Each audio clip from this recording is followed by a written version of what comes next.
Just another manic Tuesday. I wish it were some other day. You're right, Tony. Yeah, I'm doing good. Tangerine? Why Left does 4 this guy Dead sound like a 2? piece of concrete, though? What? The guy you hang with the spade is like a piece of concrete. I mean, he's dead, I guess. Or he's asleep. Okay, so I have a bunch of footage of Left 4 Dead 2's newest update and Halo ODST, and I played them like 2 months ago. Yeah. We have not sat down and recorded any Tangerines, so gonna have to Oh, wow. try and remember all of my points I felt about the new Left 4 Dead 2 campaign. So I did talk about it briefly on the podcast, but if you didn't watch that, my overall thoughts are the campaign was very short. So from what I understood of the Left 4 Dead 2's campaign was basically when the idea was pitched to Valve, it was pitched like, I think it was like last year basically. And it was pitched last year, and the idea was they were just going to port the survival maps. Because they're going to port the survival maps from Left 4 Dead 1, the Lighthouse, and bring it over to Left 4 Dead 2. But what ended up happening Why was... is it so long? well, what happened was the pandemic started, because they were like polishing everything again. No. But so before the pandemic, all of the resources from Valve got pulled to make Half-Life Alyx, which is why they had to pull all the resources from the project.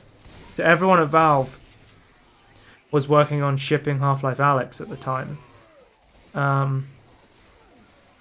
which is why everyone got pulled. So then they had all this extra time, and they were like, oh, why don't we, there's a bunch of maps that have these spots in them that could be turned into survival maps. Let's also turn those into survival maps. So I think they ended up making like 22 or 24 survival maps. And then they're like, well, you know what? The Last Stand didn't actually have a campaign. Why don't we make one? So they decided to do all these bug fixes as well. And that's why it's such a big project started from let's port the survival maps, is because they just had a bunch of extra time, and they were like, well, why don't we work on this and send it over to Valve, sort of thing. Yeah, that makes more sense, actually. Yeah. Okay. But I think the reason why the campaign itself is so small is because it was never meant to be a campaign. It was just they were going to make some levels to go along with the survival map, which is why I think it's so short compared to the other campaigns. I mean, there are shorter campaigns. There's some that are only 2 levels, I think, or there's some that are 3. Usually there's about 4 levels on the maps, but I think you can tell like the maps themselves are pretty small. The first one is a lot longer than the second one. The second one is like a short walk, and then you go into the finale of the map, which is kind of like a mini survival map, kind of like a mini holdout, and it's got a fuck ton of tanks. I don't know if they've rebalanced it since I've played it, but I think when I played the holdout for the second mission, the finale, I think I spawned like 4 tanks or something. Okay. And I was also I played this on like launch day, so all of my friends didn't have the game, so I'm playing solo. Oh, it says AI. I'm playing with the AI, and I got to tell you, it is still so frustrating to play this game solo with AI because they're pretty dumb. The AI is pretty dumb, and if you're playing with the AI, if you die as the human player, the bots immediately give up and you have to start again. They won't carry on, keep playing the game for you. Right. Which I kind of understand. They try and res you though, right? Basically, as soon as rezzing in Left 4 Dead 2 is very rare, sort of thing. I don't know if you know how it works, but you have to progress through the level, and then they have to find you inside like a closet door, and then they have to open it up and let you out. Oh, okay, fair enough. Now, this wouldn't be a huge problem, Tony, because, as you said, when you get knocked down, your teammates can res you. The finale takes place on a rock on a lighthouse. The trouble with tanks is, every time they hit you, they send you flying. If in Left 4 Dead, you go flying off a large full distance, that will immediately kill you. Immediate death, you can't be rezzed. So the problem I was having was I was progressing through like the entire campaign, the entire like holdout at the end, and then by the time I was like trying to run around, because there's like a scavenge section as well. It's pretty much like it's a survival map and a scavenge map. So you run around and then you have to collect all these gas canisters, right? And maybe I got footage of the parts where I can just skip to it. Here it is. You run around and you have to hold out this lighthouse, because this is the survival map basically for the lighthouse, and the idea is everyone says don't go to the lighthouse, there's no help coming, and that's kind of part of like the story of the survival map for the lighthouse. But then in this version you have to power on generators to get a boat to come. Okay. Yeah. But here's a tank coming. Probably where you trying to get the horn to work or something? I guess. So this is what I'm talking about.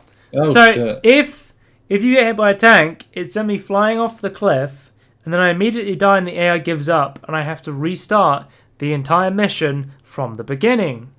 Right. Oh, this is really cool. This is thank you, that's Kerry. pretty dumb. So that's actually a shout out to the guy at Valve who helped put this together.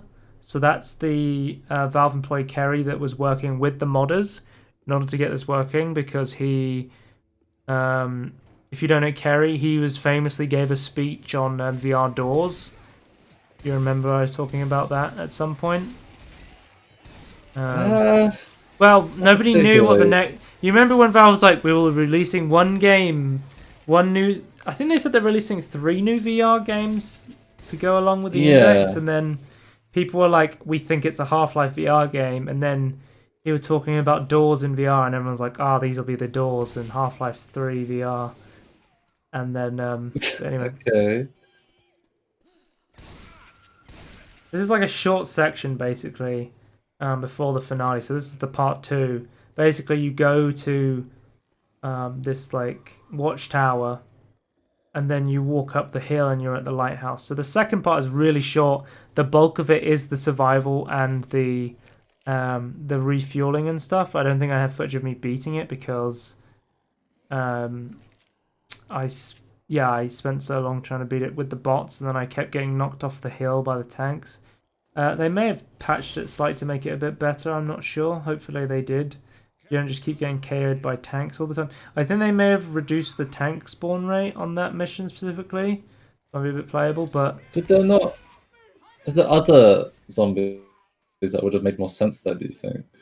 Or ones that are more fun to play against? I think it's kind of... I think it's like probably the only map in the game that ends with like a survival section against like 3 or 4 tanks. I think the idea of it's pretty cool, but as you see here, look, you've literally seen the entire mission, like the entire start of the survival section to walk here, and that was about 2 minutes to get to the finale, right? So I'm not kidding when I say it's like the second part is really short, like the breadth of it is survival. I mean, the first mission I thought was a lot better because personally I preferred like you get to walk around, you get to do this section here where you have to like defend a crane and move it around, which is really cool.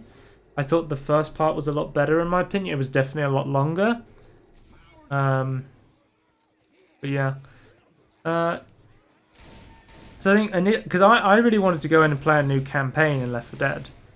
But they did add a lot of other stuff. So the cool stuff is I like the new voice lines. I think one of the coolest things that I wasn't expecting was the fact that they added all the CS Counter-Strike Source weapons. I know you could get them like rarely, some of them, but then they have like a much higher chance now, and there's maybe some that weren't in the game. Like I remember like you have like melee weapons, like they added the shovel and the pitchfork. They added the knife from the Counter-Strike Source, and I was just fucking around with the knife for like 10 minutes just because I was like, hey, I know this from Counter-Strike Source. Like that was just really fun for me. But yeah. Yeah, that's pretty cool. But I have a question. Like, what was okay? Yep. My question is then, before this update, how long was it before the last update to Left 4 Dead 2? Yeah. Long time ago. I can't even remember off the top of my head.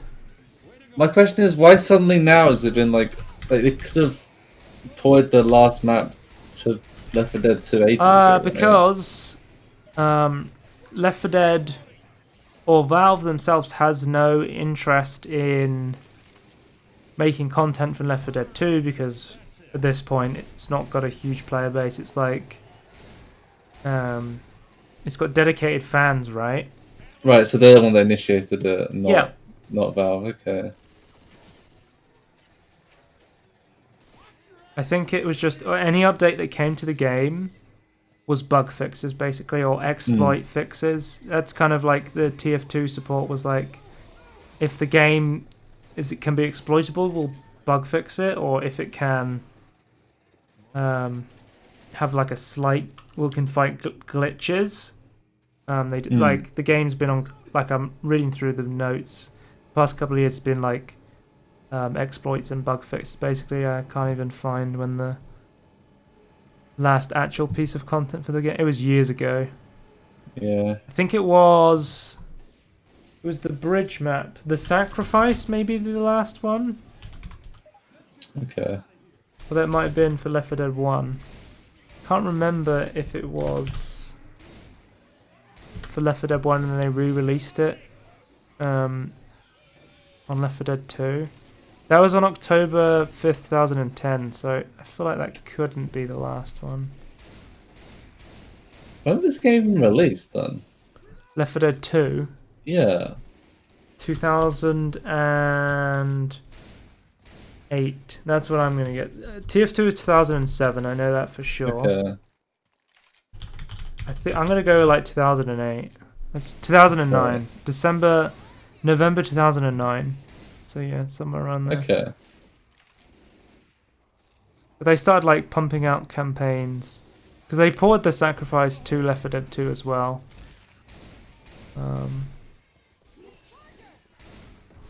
Okay. I don't know. So even despite this being like a short campaign, I guess it's still nice like after all this time to have something. Yeah, new. we got versus bug fixes. There's tons of new stuff. If you like Left 4 Dead 2, if you've never played Left 4 Dead 2, now's like a really good time to check it out and just be like, it's added not a new polish to the game. And if you're a huge Left 4 Dead fan and you're like, man, I wish they'd do more stuff like this, or even I wish they'd do something like this for like other titles like Day of Defeat, Team Fortress 2, Counter-Strike Source, maybe even like just some of the other Valve games that are basically on bug fixes and anti-exploit support right now. Life support, you could say. If you think that there's value in making more content for them, if you're like a map maker or a modder, get in touch with Valve, and if you're enjoying this stuff, let Valve know, and then they'll be more likely to do stuff like this in the future. Because playing the game and you know, I'm going to say trying to communicate with Valve. Try. Let them know whether this was a success or not, sort of thing. But anyway, yeah. Talk about another game that I played 2 months ago. Drop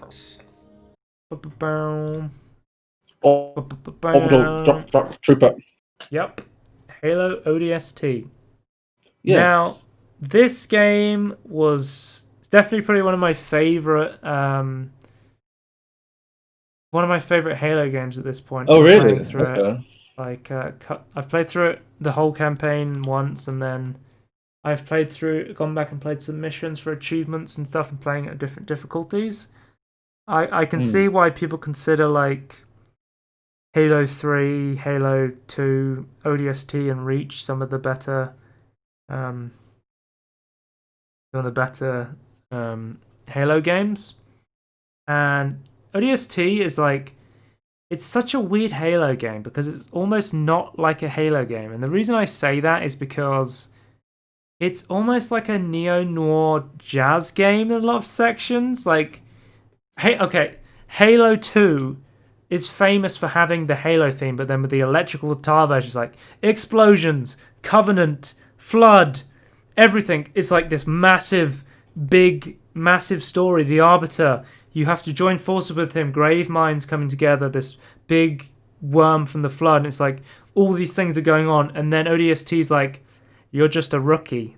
And it's really, I feel like the pace of the game and the story slows down a little bit, and the stakes are a little bit lower. And it's kind of cool to see the Halo world from that kind of perspective and story. Also, Yeah, go I on. was I was going to say that from like the marketing. Obviously, I never played this game, but from the marketing at the time, like, I was like a really cool perspective, like from the normal way of looking at like this universe. Like I was looking forward to that. The main story of this game is you are a rookie and you are an orbital drop shock trooper, an ODST, and you're going in to New Mombasa to fight the Covenant forces that have attacked. I think it's set in between Halo 2 and Halo 3, is what Halo Andy said. But he knows the story a lot better than me, so. Here's me getting woken up. I was asleep. Also, never knew this, but I found out from playing the game. Halo ODST is the unofficial Firefly video game. All of the Firefly characters are in Halo ODST. As you may have seen before, your kind of there's the female character is the captain, but he's kind of like the leader of the squad, Buck. That's Nathan Fillion. Then you also have Adam Baldwin. He plays Jane in Firefly, and he's in it as well. Yeah. He plays a character called Dutch, I believe, and then also Alan Tyduk. I can never pronounce his surname. Tuduk. He plays. I have no idea. He plays Mickey, the pilot in ODST, which is pretty funny because Mickey, or Wash in Firefly, he's a pilot as well. Obviously, he is a leaf on the wind. Watch how he soars. And so it is really cool to have like this Firefly reunion in ODST. Like, there's even like some small little ODST. There's some small little Firefly references and like ODST as well, which is pretty cool. Like some really small dialogue stuff, like between the different characters, which is pretty cool to see. But honestly, like, I spoke to some people who'd played ODST like 10 years ago or whenever it came out, right? And I said to them, did you know that all of the characters are from Firefly? And they're like, holy shit, I played this 10 years ago and I didn't even realize that the voice actors were all from Firefly. Because obviously Nathan Fillion is like massively obvious because you get to see his player model. And it's obviously Nathan Fillion as, you know, he was Captain Reynolds in Firefly, right? He's pretty, he's pretty recognizable. Like he's done stuff like Castle and stuff like that, right? He's gone on to do other stuff, but then, like, immediately I heard I immediately recognized Alan Tyduk's voice because he does a lot of voice acting. I know, like, he started doing a lot more voice acting after he did Firefly, and then immediately I was like, wait, that's Jane. I think they're all Firefly characters, sort of thing. So, there's me going on a rant about one of my favorite sci-fi shows of all time and how it's in ODST. But going back to ODST, what happens to you is you've dropped in, but your ship has crashed and you've just woken up. And I think the foreshadowing is you were asleep and you didn't. You kind of went down later than everyone else. So in a lot of ways, Halo ODST is kind of like a detective game because you're kind of figuring out what happened to your crewmates.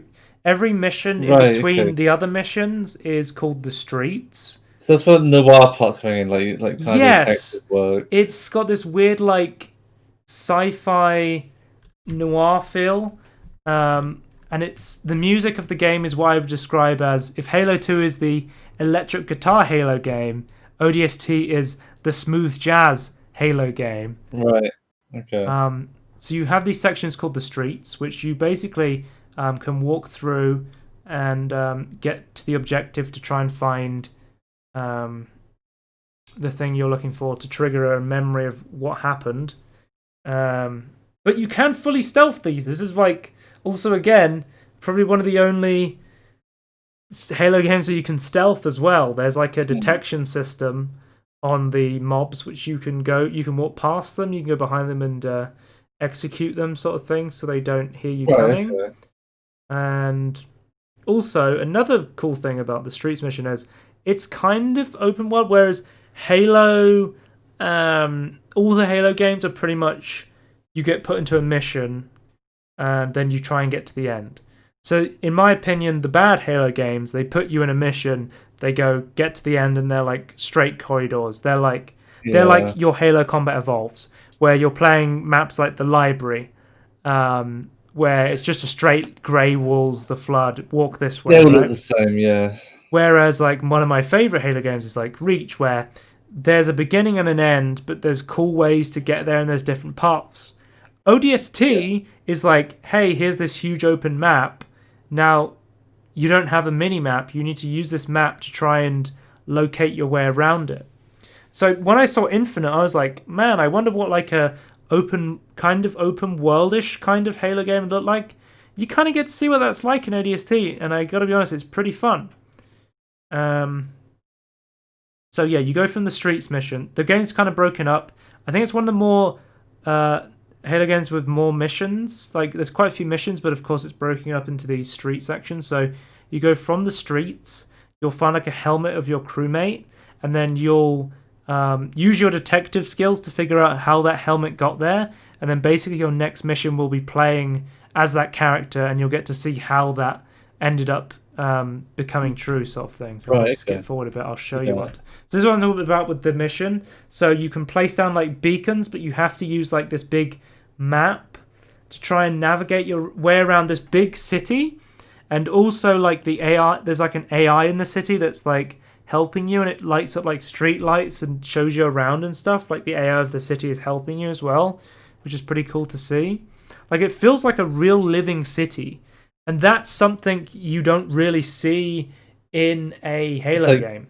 In a Halo game, you go in and you land on the Halo, and there's a bunch of rocks, and you're like, well, nobody really lives here. But New Mombasa feels like a real futuristic city, and that's why it's like one of the coolest Halo games. Yeah. Is this one of the things like it's like, yes, it's big, but I feel like a lot of its size and feel of size that comes from like how detailed it is, or how much content there is to actually see, instead of just being like, you could make it like really big but really boring. It wouldn't feel as big. Like, I feel like because they scaled back on the action, they had a chance to show a more interesting story, a more interesting perspective, a more lived-in world, more realistic characters. You know, you care about the characters and you want them to succeed. Whereas, I mean, the only really likable characters are like Johnson and the Arbiter in the other games, but they're still like, these guys are like indestructible superheroes. They're not like real people like you have in the ODST story. Yeah. This is what I'm talking about. So this is Tayari Plaza, and then instead of playing the rookie in this mission, you play as Buck. So you find out what happened to Buck immediately after he dropped. So this is kind of like the core gameplay loop of ODST is you walk around the streets, which have the slow jazz music. You can progress through them using your map. I like how the cameras like CCTV cameras, by the way. This is really cool. I like that. And then you have like the memories, which I guess would be like these are kind of more like your standard Halo missions. You get to go in and fight and blow shit up, and it just keeps switching between them, and I find that like dichotomy really interesting. But yeah, it's a really solid Halo game. Definitely one of a kind. I don't think there's any other Halo game like Halo ODST. It has that great story. It has that different gameplay. Oh, also, it has full damage. I usually hate Halo games with full damage in them, but I like ODST. So it's really jarring going from like the different Halo games where, oh, this Halo game has full damage. This one doesn't. This one has sprinting. This one doesn't. This one has armor powers. This one doesn't. This one makes the most sense because this one has dual wielding. This one doesn't. Yeah, I understand that. If it's the same character, like, and then you like your ability to change, that is annoying. But this one makes sense because like you can't take full damage because you're not Master Chief. Also, I believe this game doesn't have any Flood in it, which I've come to realize I hate the Flood because fuck the Flood. Okay. Or whenever I have a mission where I'm like, I hate this mission, where it's like the library from Halo 1. Yeah. Or like there's some other Flood missions I don't like, and like I think it's Cortana in Halo 3 is another Flood mission. I just Right. realized they were all Flood missions, and I was like, maybe I just don't like the Flood in Halo. Is it the level designs or the actual Flood like enemy design? Yeah, I'm not sure, because I think some of the Flood, like the idea of the Flood's cool, that like they're zombies and they can give the bodies, but thematically. Yeah. yeah, I feel like a lot of Doesn't the Flood levels are just small grey corridors or small flesh corridors, and they're just the least interesting Halo levels, I find. it, So yeah. I'd I don't say know. for my Master Chief Collection review so far, I've played every game apart from Halo 4 at this point, which fingers crossed will be coming out. I'm gonna guess December 2020, but maybe be coming out January. I think they're in flighting right now, so they're testing out Halo 4. I'm really interested to play Halo 4 because I honestly know almost nothing about it, because it's a Halo game nobody talks about, and I assume that's a bad thing if nobody talks about it. But then again, it might just be a fun co-op game to play with friends. So I'm not Maybe. my expectations are not, too high sort of thing. So maybe I'll go into it and really enjoy it. But I definitely think ODST is up there for me. I mean, my favorite Halo games have to be 3, 2, and Reach, and I think ODST is up there with the great ones. Am I just saying I don't? I think I just said I don't like Halo 1. That's all I really said. I said every Halo game but 1, because fuck Halo 1. I think you don't like 5 either. You don't even have to play I've that never one. played 5, and I haven't played Okay. Infinite yet, but nobody else has either, so that's okay. Yeah. I don't think it's even a game yet. I'm going to be honest with you. I think they've just made a cutscene film for them. That's it. I think if I really had to break it down, I would say Halo 3 is probably my favorite Halo game. Okay, so that's still like that wasn't like what you suspected from the start. Yeah, but yeah, Halo 3. I played a lot of Halo 3 as a kid. Yeah. I got an Xbox 360 to play Halo 3, and I played the hell out of it on that. So I knew I always had the nostalgia for it. And I never played Halo 2, and I knew it was a good game. And although I love Halo 2, there's just some things about Halo 3. There's some great missions. The fact that Halo 3 has 4-player co-op instead of 2 on Halo 2 is so huge as well, for me wanting to replay it as well, because I play with lots of friends usually. Yeah. But yeah, there's a lot to love about Halo 2. There's a lot to love about. I also love Reach. I think it's a very underappreciated game a lot of the time by some I got a Halo lot of fans. shit when it came out. So But yeah, really, if you've never played ODST and you've got the Master Chief Collection, or you're interested in getting the Master Chief Collection, give it a go. It's really fun, and I will be back at some point to talk about Halo 4, because I want to complete my Master Chief Collection review at some point. Right, So, yeah. How much is the Master Chief Collection these It's days? really cheap. Like, you can buy the individual. So without a sale, you can buy the individual games. I think some of them are cheaper than others, because they might. Let's have a look. So yeah, ODST is way cheaper than the other games for some reason. Nice. So the Master Chief Collection is £30 off sale. Okay. What does that give you? The base. The Master Chief Collection gives you every single Halo game. Oh, okay. That's pretty cheap. Yeah, if you wanted to buy the games individually, they're £7 each. Or if you wanted, or ODST is £4 for some reason. I don't know why it's cheaper. It's definitely not. It's definitely not shorter than the other games. No. It says Halo 4 will be available later in 2020, so I'm guessing they may be going for a late November, early December release date on that one. Let's hope. Just time for Christmas, hopefully. Yeah, let me check. I'll see if the Master Chief Collection's gone on sale yet. Because it says it's gone on sale on the Microsoft Store. It has gone on sale at 20%, so it has. Okay. So if you wait for sale, you should be able to get Master Chief Collection for £23. And for what you're getting there, that's a fucking steal. Honestly.